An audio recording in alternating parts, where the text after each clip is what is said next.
rectangular container with a square base. This is a square base of 16 cm squared. So always make it a good practice, right, to jot down the information inside the diagram from the information that you get from the passage. Now they mentioned that the area of the shaded face over here is 36 cm squared. So what is the height of the container? In order to find the height of the container over here, first of all, we need to find out over here what is the length of each of them. Because once you find this length, which is the breadth, right, and then you take the area here divided by the breadth, you'll be able to find the height. Because the formula for area of a rectangle is length times breadth, right? So if you take the area divided by the breadth over here, you'll be able to find the height. So from 16, how do you find this the side of the square? So like what I taught you all previously, go and square root 16, throw that inside a calculator, type in 16, then use the square root function, and you'll be able to get 4. Which means that this one will be 4 cm, and this one will be 4 cm, because 4 cm times 4 cm will give you 16 cm squared.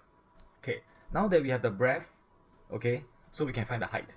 Because for this entire rectangular face, okay, it will be something along the lines of this, which is here 4, don't know how many, and this one is 36, right?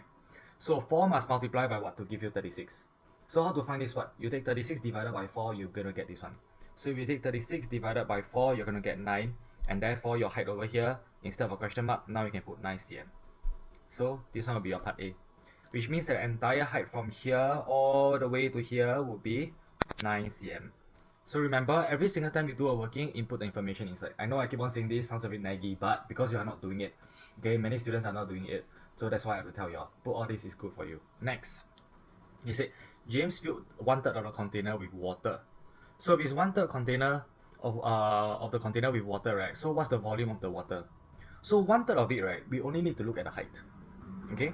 Because the height will determine how much water there is. Now, if it's 1/3 of the container with water, which means that it's 1/3 of 9 cm. What is 1/3 of 9 cm? So you just have to go and do 1/3 of 9 cm, so it's multiplied by 9, and that will give us, through this calculator, it will give you 3 cm, which means that the height from here to here is 3 cm. But with that said, is there any change to the breadth, which is 4, and to the length, to the 4? No, right? There's no change at all. So this one is still 4 cm, this one is still 4 cm. It's just that the height from 9, it became 3. So they ask, find the volume of the water. To find the volume of water, just take length times breadth times height. So volume of water will give us 3 multiplied by 4 multiplied by 3, and that will give us 3 times 3 is 9, 9 times 4 will give us 36 cm cube. Remember, it's cm cube, not cm square. Square is only for area, cube will be for volume. And remember the formula for a cuboid is length times breadth times height. So this is the final answer. Alright, done.